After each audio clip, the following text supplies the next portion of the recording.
अगर आप ज़्यादा चिंता करते हैं तो यह वीडियो आपके लिए है।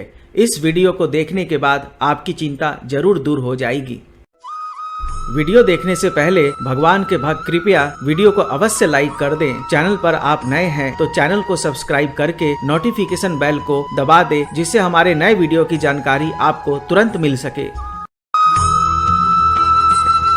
भगवत गीता के अध्याय 16 में श्लोका नंबर 11 में भगवान श्री कृष्ण ने कहा है, चिंता म परिमेयाम च प्रलयांतम मुपाश्रिता कामोपभोग परमा एतावदीति निश्चिता। कृष्ण भगवान कहते हैं कि मनुष्य की चिंताएं तो ऐसी है जिनका कोई मापतौल नहीं है, और जब तक मनुष्य की मृत्यु नहीं हो जाती है तब तक मनुष्य चिंताएं करता है। लेकिन चिंता क्या करना है इस बारे में मनुष्य नहीं जानता है, और वह कल्याणकारी चिंता करने की जगह पर अकल्याणकारी चिंता करता है। भगवान श्री कृष्ण कहते हैं कि मनुष्य को इस जीवन की व्यर्थ की चिंताओं को छोड़कर अपने परमार्थ की चिंता करनी चाहिए, यानी कि भगवान से उसका कैसे संबंध हो जिससे वह बार बार जीवन मरण के चक्र से बच जाए। भगवान श्री कृष्ण कहते हैं कि यह जीवन दुखों का घर है। मनुष्य बार बार जन्म लेता है और बार बार मरता है। मनुष्य के किस्मत में जितना होगा उसको उतना मिलेगा ही, चाहे वह चिंता करे या ना करे। लेकिन सांसारिक मनुष्य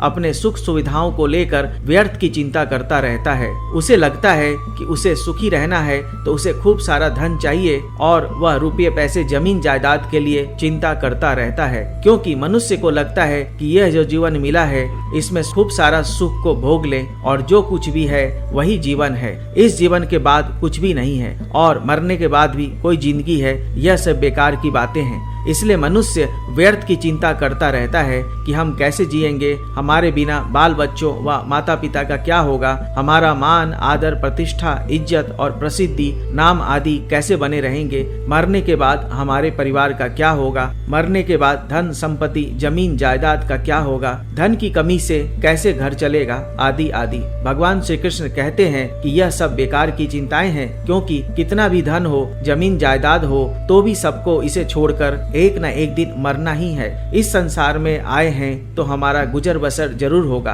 क्योंकि जो हमारी किस्मत में होगा वह हमें जरूर मिलेगा। मनुष्य को सिर्फ अपना सही कर्म करना है, और कर्म करने के पश्चात क्या फल प्राप्त होता है इसके बारे में व्यर्थ की चिंता नहीं करनी है। कर्म करने के बाद इसका फल भगवान पर छोड़ देना चाहिए। भगवान कहते हैं कि भोग में लगा हुआ मनुष्य अंधा हो जाता है। वह यह जीवन क्या है और क्यों है और वह कहां से आया है यह नहीं जान पाता है, और न ही वह परमात्मा के बारे में जान पाता है। व्यर्थ की चिंताओं के कारण वह अपने आत्मा और परमात्मा के बारे में नहीं जान पाता है, और वह सांसारिक चिंताओं में व्यर्थ ही उलझा रहता है। इस बारे में एक छोटी सी कहानी आती है कि एक बहुत ही बड़ा धनी आदमी था और अपने धन के संग्रह के लिए तिजोरी की तरह एक मकान बना रखा था। उस तिजोरी जैसे मकान का दरवाजा चाबी के बगैर नहीं खुलता था। एक दिन वह उस तिजोरी के अंदर चला गया और चाबी बाहर भूल गया। दरवाजा बंद होने से चाबी के बगैर वह अंदर से दरवाजा खोल न सका।